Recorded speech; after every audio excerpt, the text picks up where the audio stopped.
Voilà, bonjour. Je commence avec la continuation de l'exercice précédent, à savoir que nous allons vérifier maintenant l'ordre de tabulation dans le formulaire. Donc je passe dans le fichier Access que j'ai déjà ouvert. Donc voici le résultat de la fois dernière. Et nous allons donc vérifier. Donc l'ordre de tabulation, c'est quand vous utilisez les touches tabulation pour naviguer de champ en champ.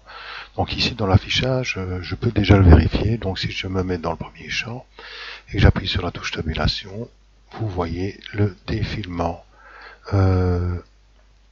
des champs. Est-ce que ceux-ci vous conviennent ou pas? Ça, c'est à vous de voir.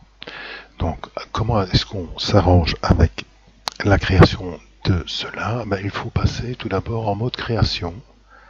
Voilà qui est fait. Et en mode création, nous allons donc cliquer sur ordre de tabulation qui se trouve à droite du bouton feuille des propriétés. Alors, nous allons demander l'ordre automatique dans un premier temps. Donc, vous voyez que ça a redistribué les cartes ici dans ordre personnalisé. Et je clique sur OK. Je me rends ensuite dans le mode d'affichage du formulaire et de nouveau, je teste avec la touche tabulation les déplacements. Vous voyez que là, il passe par le champ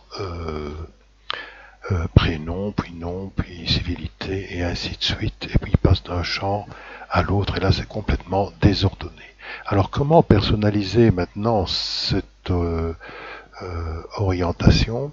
Je repasse en mode création, c'est obligatoire, et de là je reclique sur ordre de tabulation, et puis c'est moi qui vais décider de l'ordre. Alors le plus simple, c'est de déplacer cette boîte de dialogue sur la droite pour bien visualiser son formulaire, et ensuite c'est de regarder par quel ordre nous commençons. Donc si je clique dans la zone grisée à gauche du nom du contrôle et que je maintiens enfoncé la souris, je vais pouvoir déplacer. Donc là j'ai client identification, puis prénom. Je vais prendre civilité, donc je clique une première fois sur le champ civilité, il se met en vidéo inverse.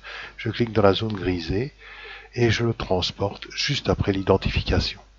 Ensuite, après la civilité, j'ai le prénom et le nom, mais non, je vais reprendre le nom que je vais faire glisser avant le prénom. Donc j'ai civilité, nom, prénom. Ensuite adresse, ça c'est juste. Nombre de DVD, non, j'aimerais bien que ce soit plus tard, donc je vais continuer avec le code postal que je vais remonter après le champ adresse, la ville, donc toujours de la même manière. Tant que j'y suis, je vais prendre le publipostage juste après la ville, le téléphone, après le publipostage, ensuite l'email, donc l'email le voici, l'email juste après le téléphone, voilà. Ensuite je vais passer sur la droite, donc nombre de DVD c'est bon, date de création, dernier passage, chiffre d'affaires, client magasin c'est parfait, et client remarque pour terminer. Donc je valide avec OK, je retourne dans l'affichage traditionnel et je vérifie en appuyant sur la touche tabulation. Et là, ça suit l'ordre correct de mes champs, en tout cas de la manière dont je le désire. Voilà, donc ça c'est terminé pour l'ordonnance des champs des contrôles et donc de la navigation. Et ensuite, nous allons donc ajouter un champ par la liste des champs entre chiffre d'affaires et remarque, puisqu'on a laissé un trou là-bas. Donc, je vais passer en mode création. Je ne sais le faire d'ailleurs qu'en mode création. Si ce n'était pas le cas, il faudrait décaler vers le bas d'1 ou 2 cm le client remarque, donc le contrôle et son étiquette vers le bas. Et donc, je vais d'abord cliquer sur dans le groupe outils que nous avons ici, nous avons ajouté des champs existants. Et je vais donc ajouter le champ client abonnement. Donc je prends client abonnement que je fais glisser ici en dessous des autres contrôles. Là je vais utiliser les flèches, c'est plus simple pour orienter, pour aligner plutôt mes rectangles. Ici, je vais prendre ce contrôle de l'étiquette que je vais aller placer ici à gauche pour l'alignement, et puis que je vais redimensionner comme précédemment. Voilà. Alors ce que je peux faire, bien sûr, c'est toujours cliquer sur celui qui est au-dessus, aller vérifier dans la feuille des propriétés, tiens, largeur 3,81, je clique sur celui-là, largeur, je remplace, voilà, je mets 81 si je veux être perfectionniste, voilà, et maintenant le contrôle a la même taille que l'autre. Il est juste un tout petit peu trop à gauche, voilà, je le décale, sauf que là j'ai décalé les deux. Donc je vais reprendre celui-là,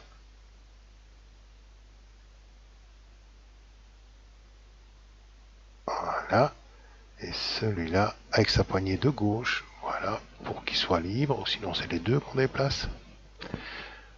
Voilà, et maintenant on va dire que c'est bien agencé. Alors, qu'est-ce que je peux faire après ça? Je vais donc déplacer, ça c'est fait, et les ajuster. Je vais ajouter un autre champ de type zone de texte en dessous du contrôle client abonnement. Alors pour ce faire, comment est-ce que je vais faire? Voilà, je vais cliquer sur toujours dans outils de création formulaire création, nous avons le bouton ici AB qui est une zone de texte. Je clique dessus et je dessine cette zone là, plus ou moins à la même taille que l'autre, voilà. Donc j'ai de nouveau ici un contrôle qui est indépendant avec son étiquette qui porte le numéro texte 36. Donc je vais tout de suite déplacer cette étiquette là vers la gauche. Je vais l'agrandir comme tout à l'heure. Et si je veux, là c'était 3,81 si je me souviens bien la largeur des autres étiquettes. Voilà. Je vais essayer d'ajuster comme je peux. Enfin, je pourrais encore le faire par d'autres techniques. Enfin, c'est pas là l'essentiel. Concernant le contrôle indépendant. Indépendant veut dire que si je tape n'importe quoi, si je tape Toto là-dedans, il va apparaître tout le temps. C'est pas du tout ça qui m'intéresse. Ce que j'aimerais bien, c'est que dans ce contrôle-là apparaissent des informations, c'est-à-dire le total de l'abonnement. Savoir combien la personne a dépensé. Donc on va définir ce qu'on appelle la source du nouveau contrôle. Il faut bien qu'il soit rattaché à quelque chose, sinon ça sert à rien. Donc on va passer en mode création, mais ça nous y sommes déjà. On va sélectionner le contrôle indépendant, à savoir là où il est marqué indépendant. Et nous allons, dans l'onglet création groupe outils, cliquer sur le bouton feuille de propriété qui est déjà active. Dans cette feuille, vous allez sélectionner l'onglet données. Donc c'est le deuxième. Et là, source du contrôle est pour l'instant vide. On va donc dérouler la source du contrôle et on va aller chercher comme information dans cette source de contrôle. Qu'est-ce qu'on va encore aller chercher comme information? Ah oui, c'est la date de l'abonnement. Donc on va descendre, date client, date abonnement. Donc ce qu'on cherche à savoir, c'est voilà, la personne a un abonnement, quel est son type, hors argent, et ici, quand est-ce qu'il a contracté l'abonnement. Donc ça, maintenant, on a l'information. Ensuite, qu'est-ce qu'on va faire? On va passer en mode formulaire juste pour voir à quoi ça ressemble. Ici, aucun abonnement. On a l'information texte 36, donc on n'a pas encore modifié cette information-là. Mais si je clique sur le client numéro 2, je vois que là, nous avons la date de l'abonnement concernant Monsieur Martin, qui a un abonnement or en date du 10 du 12. Je repasse en mode création. Voilà. Il nous reste quoi? Mais c'est à modifier l'étiquette. Donc pour cela, je vais donc cliquer sur cette étiquette et type de sélection étiquette dans le format. Voilà. Donc bien vérifier qu'il est marqué type de sélection étiquette. Étiquette 37, puisque voilà, 36 pour ceci, texte 37, étiquette 37 pour l'autre. Et dans légende, on va remplacer le texte 36 par date d'abonnement. date. Voilà, je dactylographie d'abonnement. Sans faire de faute, voilà, c'est beaucoup mieux. Si je clique n'importe où en dessous, automatiquement il remplace le contenu. On va quand même modifier le format pour terminer le travail. Donc, à savoir, on va sélectionner le contrôle chiffre d'affaires et on va aller demander dans le format, au lieu de euros, on va aller demander un format de type fixe. Voilà, donc c'est comme dans Excel si vous voulez. Et ensuite, on va demander que l'alignement du texte ne soit pas standard, mais aligné à droite. Voilà qui est fait. Je passe dans l'affichage mode formulaire pour voir le résultat. Donc, chiffre d'affaires est affiché maintenant plus au format euro, mais aligné à droite au format fixe. Nous avons la date d'abonnement qui apparaît et le type d'abonnement qui apparaît. Voilà. Donc, je clique sur le deuxième pour vérifier, voilà, sa consommation et le type d'abonnement, etc. qu'il a réalisé. Voilà, c'est terminé pour cet exercice. Cet exercice-ci. Je vous remercie.